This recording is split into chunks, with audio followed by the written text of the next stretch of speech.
Your story about your school essay brought back a memory for me because I am a proud Scot and I come from good stock. My mother is English, my father is Scottish, and one of the stories that my mother loves to tell about me when I was at primary school is I came home one day clearly not very happy with her. I stomped my feet about the kitchen and she says, "What's wrong with you?" And I announced to her in as broad a Scots accent as I could muster when I was, whatever I was, 6 or 7, "You's killed our queen."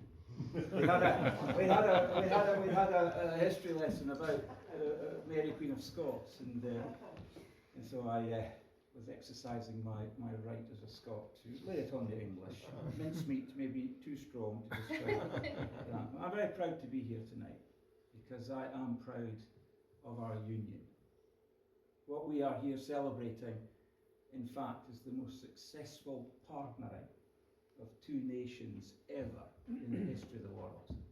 This union between England and Scotland is something that humanity should celebrate and does celebrate, as I will go on to talk about. And I am very honoured indeed to be here speaking on behalf of our union as a member of Parliament, as a member of the Parliament of Great Britain and Northern Ireland,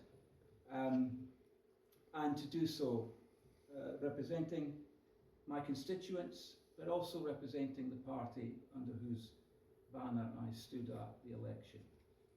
As a unionist, very proud that my party's title includes the word unionist, and we resile not one bit from our pride in and defence of our union. The union for me is very personal, as I'm sure it is for all of you. I already mentioned my mum and dad, so I have a Scottish family and an English family.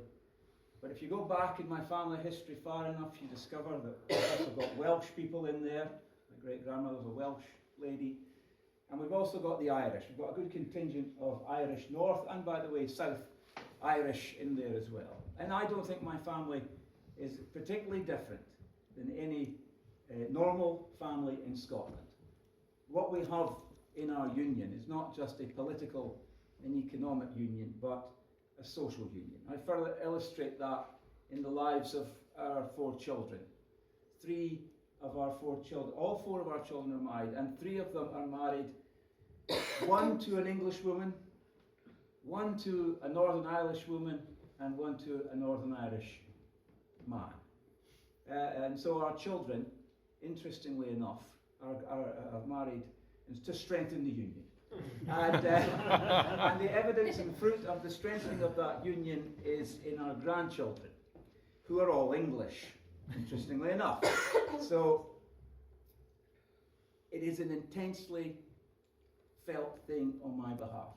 The very idea that at some point in the future, if certain parties have their way, that my grandchildren would be foreigners to their grandparents. What a ridiculous idea when we share this island as we have for so long.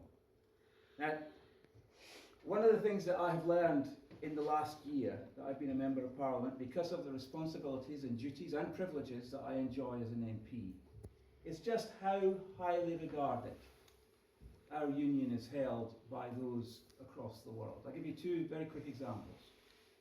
At the beginning of the summer, I had the privilege of going to Kenya with a group of parliamentarians to visit the work that is being done in Kenya, in Western Kenya, on the shores of Lake Victoria, to combat malaria.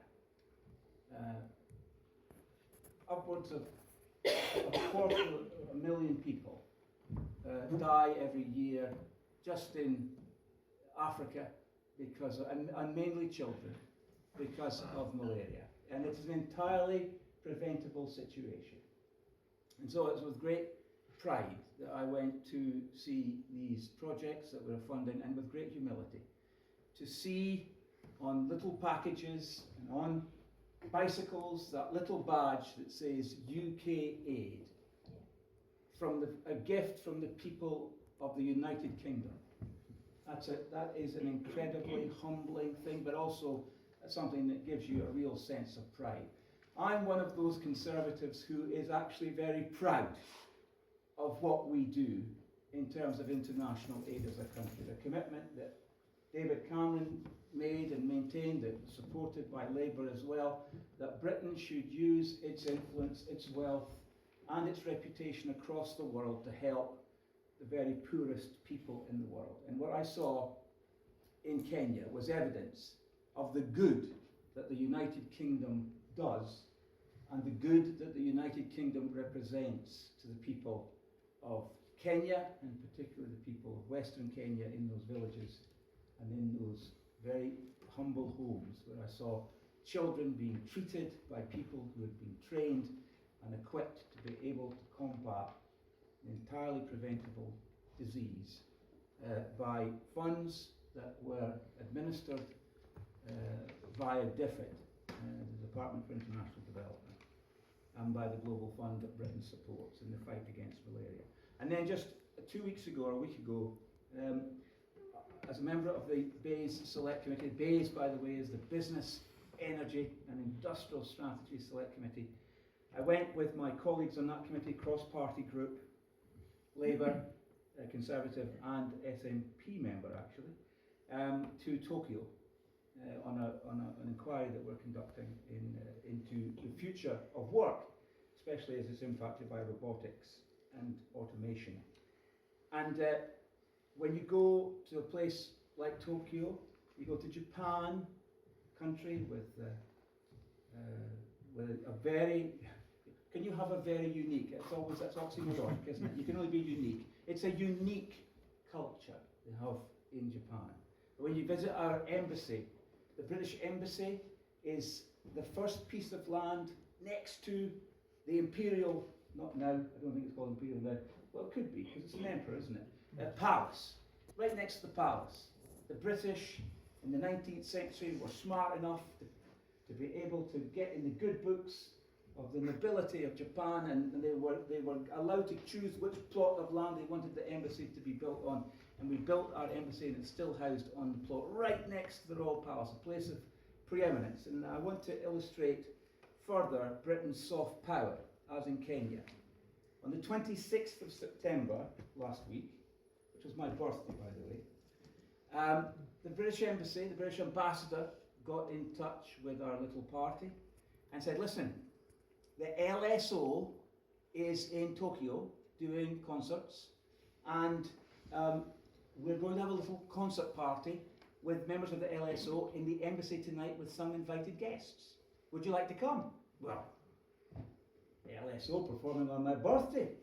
I thought it was all, of course, pre-planned. It wasn't, it was just coincidence. But we went to the embassy, and this room in the embassy, this glorious, beautiful building in Tokyo, was filled with the highest, the most noble, the most influential people in Japan who had come to see Sir Simon Rattle and members of the LSO perform. And it was an incredible experience. And it was a further illustration to me of the soft power that this country possesses. That the ambassador, a very impressive man, was able to pull together this audience and some of the biggest executives, some of the most powerful families and individuals in Japan, and to do so because they were invited to the Embassy of the United Kingdom.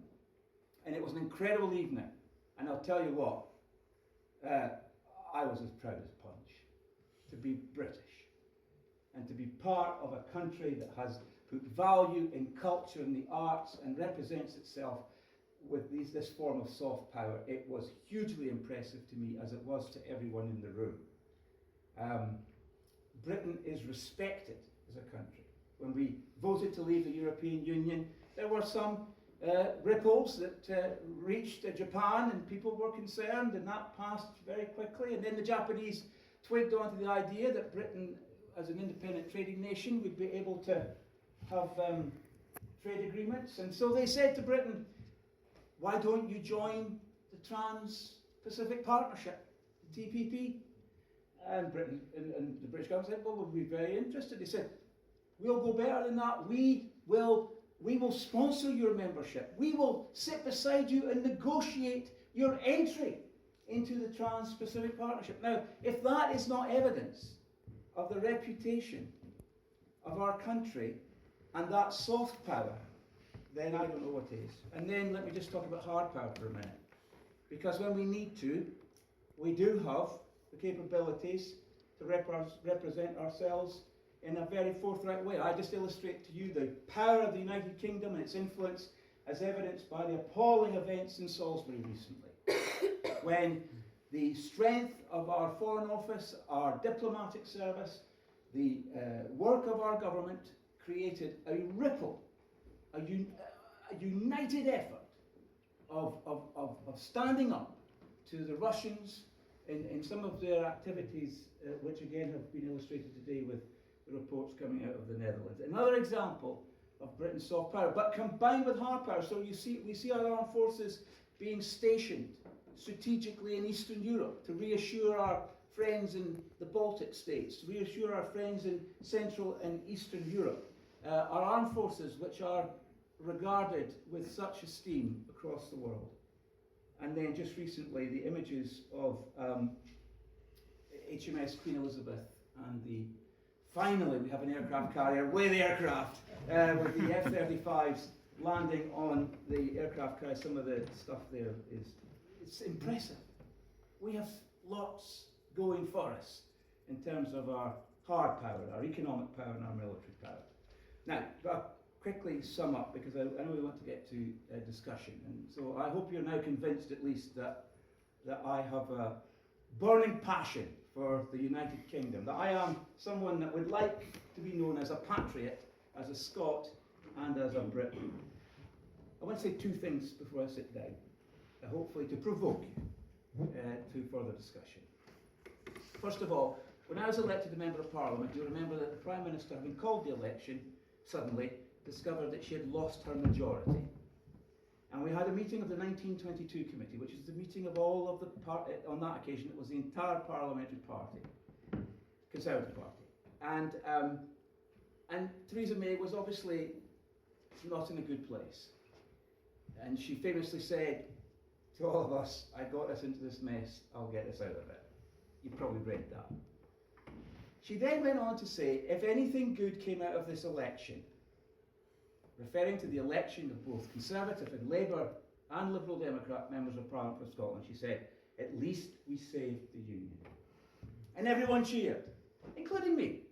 We needed to cheer about something on that Monday. But the truth is, ladies and gentlemen, that we have not yet reached a point where we have seen off the menace of nationalism. We have not made the Union safe. We are a considerable distance from that, and there really is no possible room for complacency. Because nationalism is remorseless. It's fanaticism, it's obsessiveness. It doesn't stop. And wherever nationalism can, nationalism will work an agenda of grievance and worse. And therefore, my first provocative point to you is that the Union needs to be worked on. The Union is a work in progress. We cannot look at the Union as a historical event and a historic reality. It has to be seen as modern and relevant. We cannot afford to have a United Kingdom government or government machinery that takes a devolve and forget attitude to many of the very important issues that impact the lives of Scots. The Union flag and the presence of the Union cannot retreat from Scotland because those are devolved areas, and we need to come up with a modernisation of our constitutional machinery so that the Constitution, which is one of those great miracles in the world, by the way, the British Constitution, never written down, no one could ever attempt to write it down, but somehow it always seems to work and seems to go along and seems to find new ways of working. We, this generation, we need to find a new way of making our Constitution work so that the Union is strengthened. The Union cannot be stuck in a state of limbo. It has to be given our attention. So we need to talk more about how we make the union work better, how we fill in the gaps in our constitutional machinery, how we make it impossible for governments and parties to create separatist agendas, how do we make sure there is an interdependency, even interoperability between governments and parliaments in these islands so that we do more speaking and listening and sharing and less sullen sulk, distance sort of relationships. So Labour designed devolution with a certain view in mind that they would always be able to conduct the business of the United Kingdom government and the devolved governments on the basis of Tony Blair's SOFA government. We have had a different scenario since 2007, since the election of an SNP government in Edinburgh, and we need to take on board the realities of that. And finally, Scotland and Union as a very important political grouping in Scotland, a pressure group, a group of people across parties who share a common interest and devotion and passion for the Union. The second thing I want to say to you is we need to focus very much on 2021, because the way that we will definitely be able to push back the threat to our Union is to remove the separatist majority in the Scottish Parliament. And our combined efforts across parties, however the parties may choose to work with each other, the people of Scotland who believe in the Union and who work under the umbrella of Scotland and Union, we need to work together to see that people who value the Union, who value the United Kingdom, are elected, and enough of the Scottish National Party and the Scottish Green Party are removed from Holyrood so that we can send them home to think again, to coin a phrase that they seem to quite like to sing about. So I conclude, and I'm sorry if I've gone on a bit, but this is a subject one could go on for a very long time about, and there are many other things I probably could have said and should have said and would like to have said, but time does not permit it, and perhaps you will ask questions that will provoke some of those things to be discussed further. But so in summary, two things. One is the Union and maintaining its relevance and its functionality, and two, removing separatism as the majority political influence at Holyrood. Those are the things I would put on the table before you, and conclude by saying, again, that I believe in patriotism. It's not old-fashioned to talk about how proud I am of our country. And when I say our country, I get all kinds of flack on Twitter and all this other nonsense we have nowadays. Whenever I say country, or the Prime Minister says country, or Ruth says country, or anyone says country that's a unionist, and which country do you mean? I'll tell you what country I mean. I mean the United Kingdom, and I mean Scotland, because to me, they run together. It's a synonymous thing for me to be able to say that my patriotism is founded in my Scottish and my British identity, and I will do everything in my power for as long, if I may be dramatic, as there is breath in my body to defend this union and all it means to me.